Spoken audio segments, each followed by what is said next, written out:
Okay, तो पिछले episode में हमने ये लॉगिन स्क्रीन डिज़ाइन किए थे और साइन अप विद गूगल वाला फीचर इम्प्लीमेंट किया था, राइट। इसके लिए जो हमने सेटिंग्स की थी साइन अप विद गूगल के लिए, वो ये थी कि फायरबेस में ऑथेंटिकेशन में हमने सेटिंग्स में ऑथराइज्ड डोमेन्स में ये ऐड किए थे, राइट, app.flutterflow.io। और प्रोजेक्ट सेटिंग्स में हमने यूज़र्स एंड परमिशंस में firebase@flutterflow.io को एडिटर रोल असाइन किया था।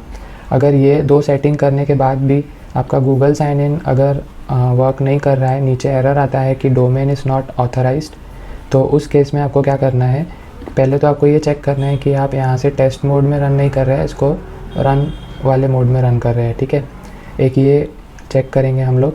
और ये सब करने के बाद भी अगर वो काम नहीं कर रहा है तो आप आ जाएंगे प्रोजेक्ट सेटिंग्स में फायरबेस में, ठीक है। यहाँ पे जनरल में आप नीचे स्क्रॉल करेंगे, यहाँ पे हम देखेंगे कि एंड्रॉयड ऐप जो हमने क्रिएट किया ना, वो यहाँ पर आपको डिस्प्ले होगा। अब इसमें जो SHA सर्टिफिकेट फिंगरप्रिंट्स है, ये आपके इसमें इंस्टॉल नहीं होंगे अगर वो वर्क नहीं कर रहा होगा, या फिर ये रेड कलर में आपको शो हो रहे होंगे, ठीक है। तो अब हम यहाँ पे सर्च करेंगे Google play services authenticating your client, ठीक है।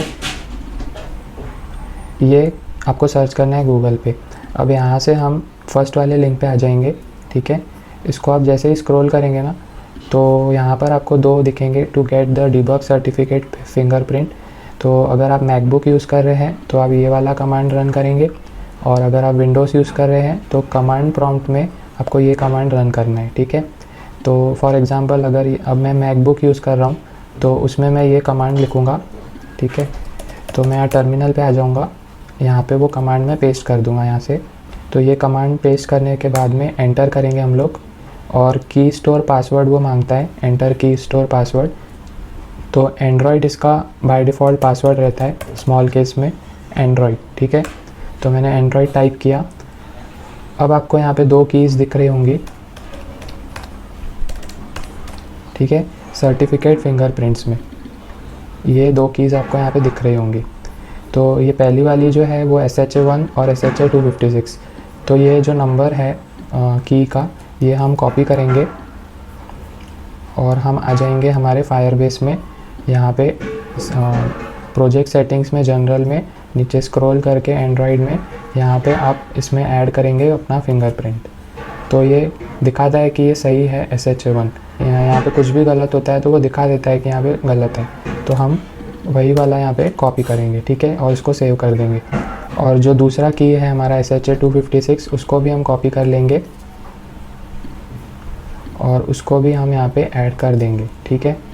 यहाँ पे SHA-256 लिख के आएगा। अगर यहाँ से आपको इन केस अगर यहाँ पे कोई भी की आपको रेड कलर में दिखती है, दैट मीन्स उसमें एरर है, उसको आप डिलीट कर सकते हैं। और जो हमारे लैपटॉप का जो SHA-1 और SHA-256 है वो हम यहाँ पे ऐड करेंगे, ठीक है। तो ये सेटिंग्स आपको करनी होती है फायरबेस ऑथेंटिकेशन को एनेबल करने के लिए। वैसे तो फर्स्ट 2 स्टेप्स जो हमने किए ना, उसमें ही हो जाता है, पर अगर ये फिर भी नहीं हो रहा है तो आप फिंगरप्रिंट्स अपडेट कर सकते हैं यहाँ पर, ठीक है। इसको आपको रन करना है रन मोड से, नॉट टेस्ट मोड, ठीक है। इससे करेंगे हम और चेक करेंगे कि वो sign up with Google work कर रहा है कि नहीं, ठीक है। तो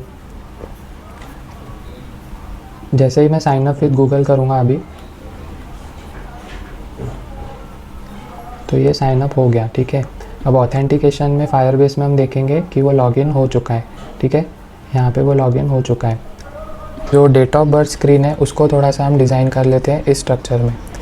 ये हैपन ऐप की स्क्रीन है, इस तरीके से हम कुछ डिज़ाइन करेंगे। अब यहाँ सबसे पहले आपको एक बटन दिख रहा है, टेक्स्ट विजेट, और यहाँ पे एक बटन हम ऐड करेंगे, ठीक है। तो जल्दी से इसको हम विजेट ट्री में आ जाते हैं, इसको रिमूव कर देते हैं फ़िलहाल, ठीक है। अब इस डेट ऑफ बर्थ स्क्रीन में इसको भी डिलीट करेंगे। अब यहाँ पे मैं ऐड करूँगा एक स्टैक विजेट, ठीक है। अब इस टैग के अंदर हम ऐड करेंगे एक बटन जिसको हम बोलेंगे बैक बटन। इसका मैं टेक्स्ट रिमूव कर देता हूँ और नीचे हम स्क्रॉल करके आइकन प्रॉपर्टीज़ में यहाँ पे सर्च करेंगे बैक, ठीक है। तो यहाँ पे हमारा बैक बटन आ गया। इसका जो प्राइमरी कलर है वो हम सेट करेंगे वाइट, और प्राइमरी कलर यहाँ से सेट करेंगे, और जो टेक्स्ट कलर है आइकन का कलर, ठीक है, यहाँ पे आप देख सकते हैं नीचे, इसको आप सिलेक्ट करेंगे ब्लैक, ठीक है, यहाँ पे आपको दिखेगा। अब आइकन साइज़ हम यहाँ पे ऐड करेंगे 40 पिक्सल, इस तरीके से, थोड़ा बड़ा भी आप कर सकते हैं। और यहाँ पे एलिवेशन आपको दिख रहा है, सपोज़ मैं इसको 30 करता हूँ, तो आप देख सकते हैं कि यहाँ पे जो कलर है वो कैसे स्प्रेड हो गया है यहाँ पे, राइट। जैसे जैसे मैं यहाँ पे एलिवेशन बढ़ाऊँगा ये स्प्रेड होते जाएगा, तो इसको हमको रिमूव करना है, प्लेन करना है हमको उसको, ठीक है। ये हो गया हमारा बैक बटन सेटअप। यहाँ पे हम ऐड करेंगे टेक्स्ट विजेट, ठीक है।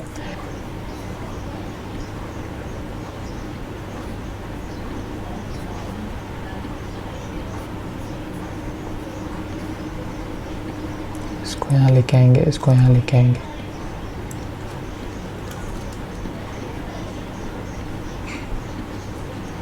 और इसको हमें टेक्स्ट देना है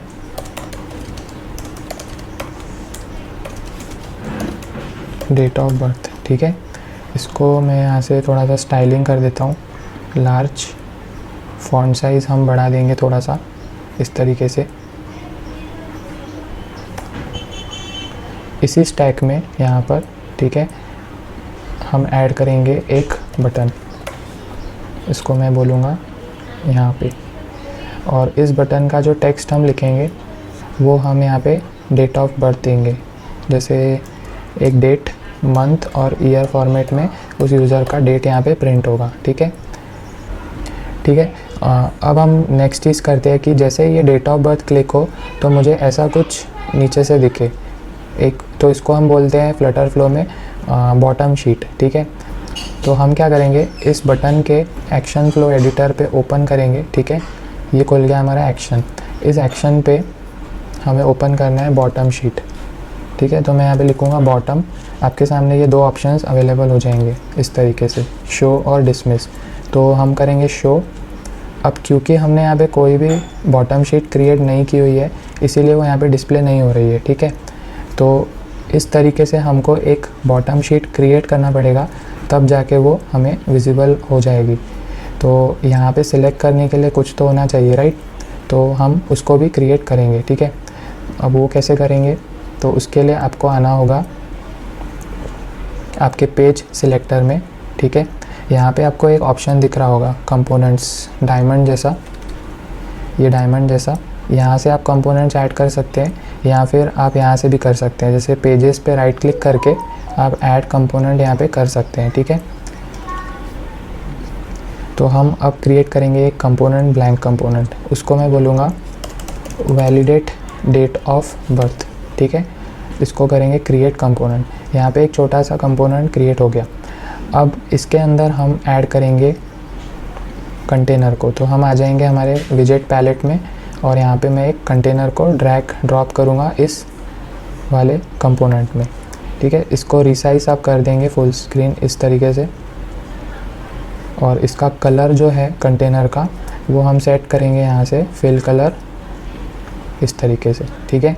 तो सबसे पहले हम यहाँ पे ऐड करेंगे रिच टेक्स्ट, ठीक है। इस कंपोनेंट में, इस वैलिडेट डीओबी में, इसकी विजेट ट्री में मैं देख रहा हूँ यहाँ पे कि ये कंटेनर है, रिच टेक्स्ट है और दो रिच टेक्स्ट है। इस कंटेनर के अंदर मुझे एक बटन भी चाहिए, तो मैं बटन ऐड कर दूँगा व्रैप इन स्टैक, ठीक है। इस बटन को हम नीचे लेके आ जाएंगे थोड़ा सा, इस तरीके से।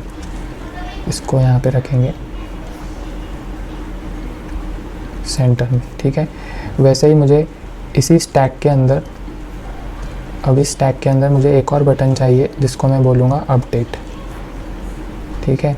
अब इसको नेमिंग बराबर कर देते हैं, बटन का जो नेम है उसको हम कर देते हैं यहाँ पे वैलिडेट, इस तरीके से। और इस बटन को हम दे देते हैं टेक्स्ट अपडेट, ठीक है। और ये जो फर्स्ट टेक्स्ट है, इसको हम टेक्स्ट दे देते हैं RU। उसकी जो एज है वो हम एक वेरिएबल में लेंगे, ठीक है। और एक और टेक्स्ट ऐड करेंगे ऐड टेक्स्ट पेन करके, ईयर्स ओल्ड, ठीक है। और एक क्वेश्चन मार्क दे देंगे। अब ये जो एज है कैसे कैलकुलेट करते हैं ये मैं आपको समझाता हूँ। पहले थोड़ा UI डिज़ाइन कर लेते हैं प्रॉपर।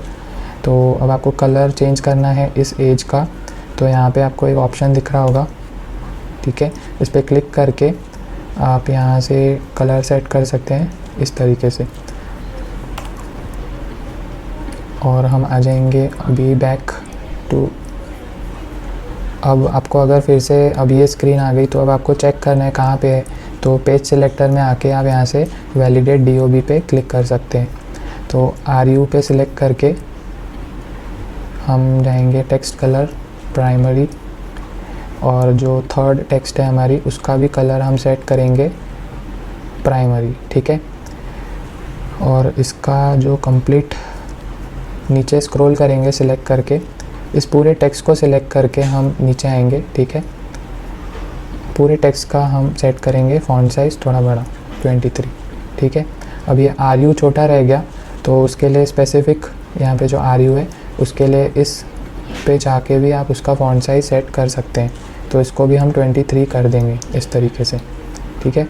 अब एज और ईयर्स ओल्ड में थोड़ा वो आ रहा है स्पेस, तो इसको प्रॉपर कर देंगे आप ऐसे, ठीक है। तो ये हो गया हमारा कंपोनेंट डिज़ाइन। अब हम आ जाएंगे वापस हमारे डेट ऑफ बर्थ स्क्रीन पे, और इस बटन पे सिलेक्ट करेंगे और यहाँ से एक्शंस में आ जाएंगे, ठीक है। और फ्लो एडिटर ओपन करेंगे। अब इसको मैं डिलीट कर देता हूँ इस तरीके से, ठीक है। ऑन टैप इवेंट पे हम एक्शन को ऐड करेंगे और यहाँ से हम सिलेक्ट करेंगे बॉटम, ठीक है। बॉटम में हम करेंगे शो, और सिलेक्ट कंपोनेंट आप सिलेक्ट करेंगे वैलिडेट DOB जो हमने ऐड किए थे, ठीक है। वैलिडेट DOB यहाँ से ऐड किए, ये हो गया रेडी, ठीक है। अब इसको आप टेस्ट मोड में प्रीव्यू कर सकते हैं ताकि आपको इजीली, ये फास्ट रन हो जाता है प्रीव्यू, तो इसको हम टेस्ट मोड में रन करके देखते हैं। तो ये स्क्रीन को थोड़ा जूम इन कर देंगे। डेट ऑफ बर्थ पे हम क्लिक करेंगे तो यहाँ से एक बॉटम शीट ओपन हो चुकी है, ठीक है। अब आपको लगाने हैं लॉजिक, वैलिडेट अपडेट, ठीक है। फिर यहाँ से जो भी, सबसे पहले तो इस पर क्लिक करने पे हम एक डेट पिकर को ऐड करेंगे, ठीक है। तो हम आ जाएंगे वैलिडेट DOB, पेज सिलेक्टर में वैलिडेट DOB, फिर अपडेट पे क्लिक करेंगे, ठीक है। इसके एक्शंस में हम जाएंगे और ओपन फ्लो एडिटर करेंगे। अब ऑन टैप इवेंट पे हम ऐड एक्शन करेंगे और यहाँ से मैं सर्च करूँगा डेट पिकर, ठीक है। डेट पिकर हम सिलेक्ट करेंगे और हमें डेट सिलेक्ट करना है तो जनरली पहले ही रहेगा, राइट, 1990 या 2000, और फ्यूचर डेट हम ऑफ़ कर देंगे यहाँ से, और कपर्टिनो स्टाइल हम ऑन कर देंगे, ठीक है। ये iOS बेस्ड स्टाइल है डेट पिकिंग की, तो हम इसको फॉलो करेंगे अपने ऐप में, ठीक है। और जो डिफ़ॉल्ट डेट और टाइम सिलेक्टेड रहेगा तो जनरली 20 और 30s के ही स्टूडेंट्स इस टाइप के ऐप को यूज़ करेंगे, तो हमें ये चीज़ पता है, राइट। डिफ़ॉल्ट डेट और टाइम करेंगे। अगर यहाँ पे आपका ऑलरेडी सिलेक्टेड है ना कोई वैल्यू, तो उसको आप रिमूव करके, ठीक है, रिमूव करके यहाँ से ऐड कर सकते हैं। तो मैं यहाँ से ऐड करूँगा 1997, ठीक है। इस तरीके से हम उसको सिलेक्ट करेंगे तो डिफ़ॉल्ट डेट जो आ जाएगी ना वो ये आ जाएगी। फ्यूचर डेट हमें ऑफ़ रखना है यहाँ पे और क्लोज़ कर देंगे इसको, ठीक है। तो जैसे ही अपडेट पे क्लिक होगा तो इसको हम प्रीव्यू कर लेते हैं। अपडेट पे क्लिक करने पे आपको डेट पिकर एक आ जाएगा, ठीक है। ये हो गया हमारा अपडेट। तो यहाँ से आप डेट सिलेक्ट कर सकते हैं अपनी डेट ऑफ बर्थ, और जो भी डेट यहाँ से सिलेक्ट हुई उसको हमें रिफ़्लेक्ट करना है यहाँ पर भी और यहाँ पर भी, ठीक है। हम आएंगे अभी फायरबेस के स्क्रीन पे ऑथेंटिकेशंस में, ठीक है। तो यूज़र्स में आपको ये ऑथेंटिकेशन तो दिख रहा है, राइट, यूज़र्स का, पर ये हमारा अकाउंट जो है ना वो क्रिएट नहीं हुआ है यहाँ पे। तो उसके लिए हम क्या करेंगे, हम आ जाएंगे हमारे डेटाबेस में, यहाँ पे फायरस्टोर डेटाबेस, और उसकी सेटिंग्स में यहाँ पे आ जाएंगे, ठीक है। यहाँ से हम एक करेंगे यूज़र कलेक्शन एनेबल, क्योंकि हमें यूज़र के डेट ऑफ बर्थ और बहुत सारी चीज़ें लगेगी, पर ऑथेंटिकेशन जो है वो हमें ये सारी चीज़ें नहीं देता है, वो हमें सिर्फ ईमेल आईडी दे देगा, ठीक है, या डिस्प्ले नेम। पर हमें क्या चाहिए, पूरा कलेक्शन खुद का चाहिए। तो हम पर्सनलाइज कलेक्शन क्रिएट करेंगे यहाँ पे, ठीक है। तो यहाँ पे आपको आना है फायरस्टोर में, सेटिंग्स में यूज़र्स कलेक्शन एनेबल करेंगे हम, और जैसे यहाँ पे अभी कोई कलेक्शन क्रिएटेड नहीं है तो यहाँ पे कुछ आ नहीं रहा है, राइट। तो यहाँ से पता चल रहा है कि हमें एक कलेक्शन भी क्रिएट करना पड़ेगा।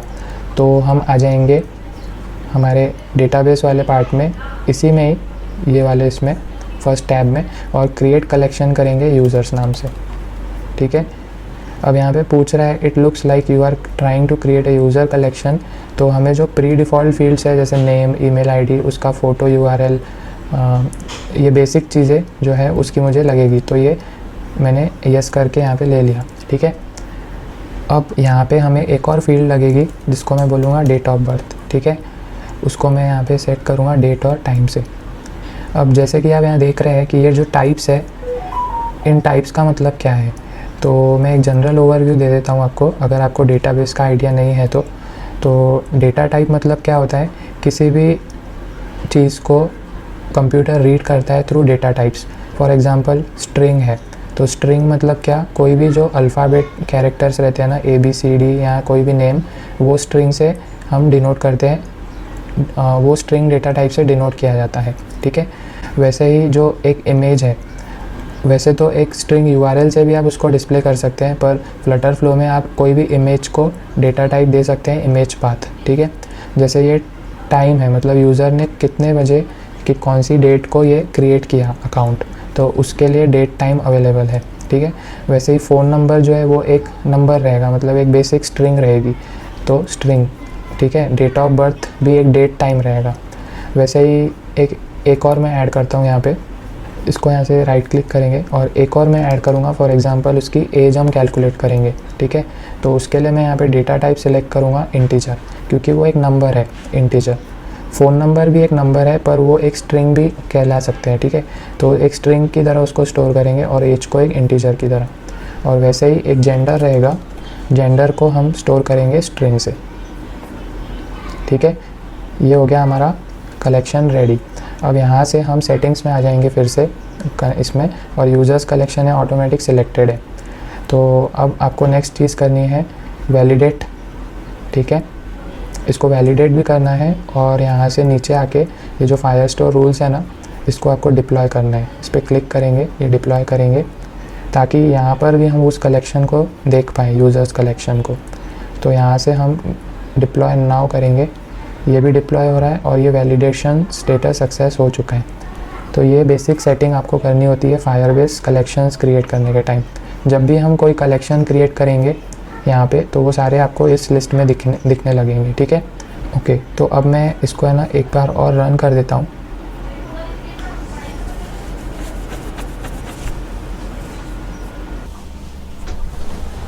ओके, तो अब इसको साइन अप विद गूगल करके देखते हैं।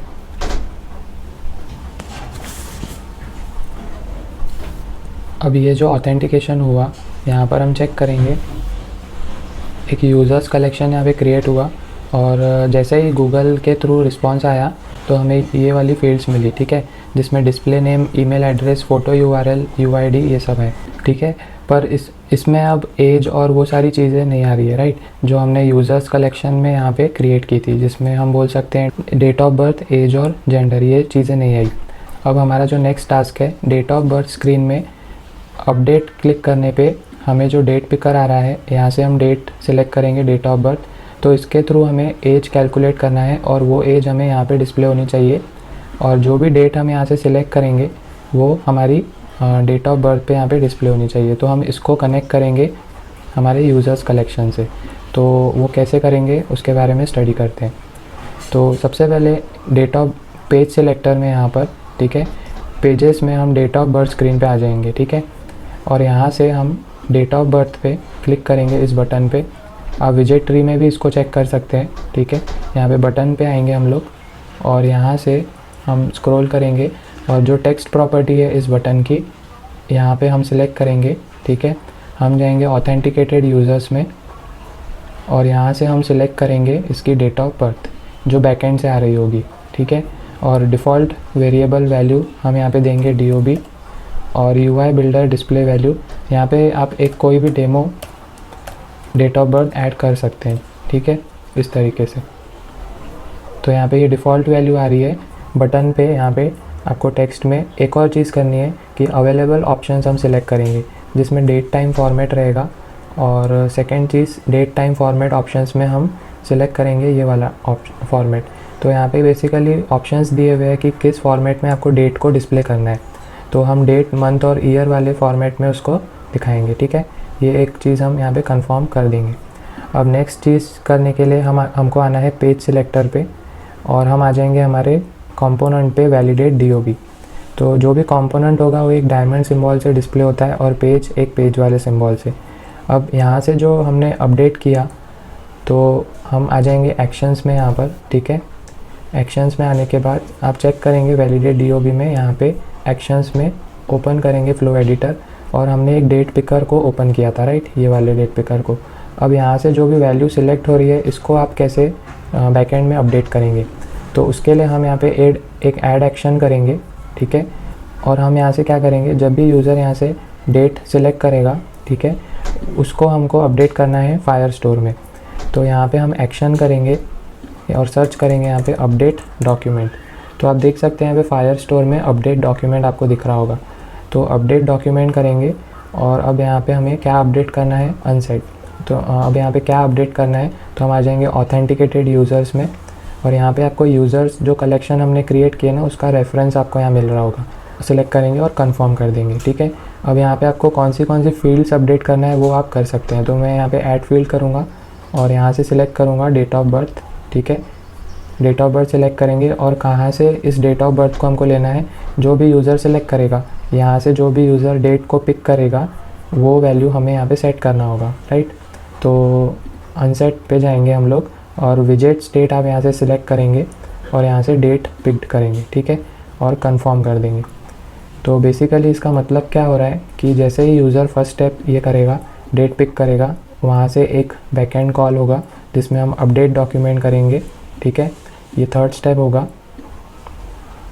उसके बाद में हम सिलेक्ट करेंगे कि कौन सा डॉक्यूमेंट फायरस्टोर में, फायरबेस में हमें अपडेट करना है, उसका रेफरेंस हम सिलेक्ट करेंगे। तो हम बोलेंगे यूज़र्स रिकॉर्ड हमें सेट करना है, ठीक है। फिर वहाँ से हम फील्ड्स अपडेट करेंगे कि कौन सी फील्ड अपडेट करना है, क्योंकि यूज़र्स कलेक्शन में तो हमारे पास नेम भी है, ईमेल भी है, फ़ोन नंबर भी है, ठीक है। तो बहुत सारी चीज़ें हैं। तो वहाँ से हम डेट ऑफ बर्थ को अपडेट करेंगे, और किससे अपडेट करेंगे, हम उसको जो भी डेट ऑफ बर्थ इस फील्ड को अपडेट करेंगे, पर किससे अपडेट करेंगे, तो हमारा जो फिफ्थ स्टेप आता है वेरिएबल को असाइन करेंगे कि जो भी वैल्यू पिक होगी इस डेट पिकर से वो हम अपडेट करेंगे।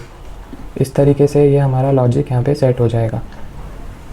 और एक चीज़ करेंगे, जैसे बैकएंड कॉल किया, बैकएंड कॉल करके अपडेट कर दिया हमने फील्ड को, और उसके बाद में हम इसमें एक और एक्शन ऐड करेंगे और इसको कर देंगे बॉटम शीट, सर्च करेंगे यहाँ से और डिसमिस कर देंगे कि डेट सिलेक्ट हो चुकी है और अपडेट भी हो चुकी है, अब उसका कोई वो नहीं है, तो यहाँ पे हम उसको डिसमिस कर देंगे। तो बॉटम शीट वहाँ से रिमूव हो जाएगी, ठीक है। ये एक सेटिंग हो गई। और सेकंड चीज़ हमें करनी है, जब भी वैलिडेट क्लिक होगा तो एक्शन एडिटर में हम ओपन करेंगे, ठीक है, ऑन टैप इवेंट पे ऐड एक्शन करेंगे, और वैलिडेट मतलब सिर्फ उसको डिसमिस ही करना है। वैलिडेट मतलब वो सही एज है वो बता रहा है, ठीक है। तो यहाँ से हम बॉटम शीट में आके उसको डिसमिस कर देंगे। मैं ना इसको सेव कर देते हैं। तो आप अपने लैपटॉप में कमांड S या फिर कंट्रोल S, अगर आप विंडोज़ में है तो कंट्रोल S कीबोर्ड पे प्रेस करेंगे ना तो सेव प्रोजेक्ट हो जाएगा। उसके बाद में आप इसको रन करेंगे, ठीक है। रन करने के बाद में अब चेक करते हैं कि जो डेट हम सिलेक्ट कर रहे हैं वो सिलेक्ट हो रही है क्या। तो यहाँ से सपोज़ मैं 1999 करता हूँ, 1997। अब ये जो फ्यूचर डेट्स है ये अलाउ नहीं कर रहा है, राइट। तो इस केस में हमें सेटिंग करना पड़ेगा। अभी के लिए पहले चेक करते हैं कि हो रहा है क्या सेट। प्रीवियस डेट हमारी सिलेक्ट हो रही है, तो यहाँ पे देख सकते हैं आप 9 अप्रैल 1991, और इसको चेक करेंगे कि यहाँ पे हुआ क्या अपडेट यूज़र्स कलेक्शन में। तो डेट ऑफ बर्थ हमारा अपडेट हो गया और यहाँ पर भी वो प्रिंट हो रहा है, राइट। लेकिन अब हमें ये देखना है कि फ्यूचर डेट क्यों नहीं हो रहा है, क्योंकि हमने यहाँ पे ना फ्यूचर डेट्स को किया था। तो वैलिडेट पेज सिलेक्टर में हम आ जाएंगे, वैलिडेट DOB में, अपडेट में, और इसको एक्शन फ्लो को ओपन करेंगे, ठीक है। तो डेट और टाइम पिकर में यहाँ पे हमने डिफ़ॉल्ट डेट और टाइम तो सिलेक्ट किया है, और जो अलाउ फ्यूचर डेट्स है इसको हम ऑन कर देंगे, और इसको हम प्रीव्यू मोड में रन करते हैं अभी, ठीक है, ताकि हम फास्ट इसको चेक कर पाएँ कि हमारा जो एक्शन है वो अपडेट हुआ या नहीं। तो अपडेट करके मैं यहाँ पे देख लेता हूँ, तो आगे की डेट्स भी हम सिलेक्ट कर पा रहे हैं। यहाँ पे एक प्रॉब्लम है कि जैसे मैं 1993 सिलेक्ट करता हूँ तो वो यहाँ पे अपडेट नहीं होगी क्योंकि ये प्रीव्यू मोड है, ठीक है। यही डिफरेंस है, एक प्रीव्यू मोड में आपको यहाँ पे दिखता है ये प्रीव्यू है, यहाँ पे भी आप देख सकते हैं, और यहाँ पे आप देख सकते हैं रन मोड चालू है। तो अब अगर आपको इसको रिफ्लेक्ट करके देखना है तो रन मोड में ही हमें उसको रन करना पड़ेगा। ओके, तो अब आप यहाँ पे देख सकते हैं जैसे अपडेट करेंगे तो फ्यूचर डेट्स भी यहाँ पे सिलेक्ट कर पा रहे हैं हम लोग 2004, ठीक है। यही डेट यहाँ पे अपडेट हो जानी चाहिए। ओके, तो आई होप कि आपको इसमें मज़ा आ रहा होगा क्रिएट करने में ऐप को यूजिंग फ्लटर फ्लो। अब नेक्स्ट जो टास्क हमारा रहेगा ना, वो रहेगा कि इस एज को हम कैसे कैलकुलेट करें। तो जो भी यूज़र ने यहाँ से डेट सेलेक्ट किया, ये हमारे डेटाबेस में तो अपडेट हो जा रहा है, पर अब यहाँ से जो सिलेक्टेड डेट है उसके थ्रू हमें एज भी कैलकुलेट करना है। तो उसके लिए हमको लिखना पड़ेगा एक छोटा सा फंक्शन, वो हम देखेंगे नेक्स्ट एपिसोड में कि किस तरीके से डेट ऑफ बर्थ के बेसिस पे आप एक एज कैलकुलेट करेंगे और उसको यहाँ पे रिफ्लेक्ट करेंगे। सिर्फ यहाँ पे नहीं, यहाँ पे भी हम उसको अपडेट करेंगे ताकि डेटाबेस में भी उसकी एंट्री बन जाए, ठीक है। अब आपका टास्क ये है कि जो भी हमने आज क्रिएट किए उसको आप एक बार बना के देखें, और जो भी डाउट्स आ रहे हैं मुझसे आप वो पूछ सकते हैं नीचे चैट फीचर में, ठीक है। तो आज के लिए बस इतना ही। See you in the next episode.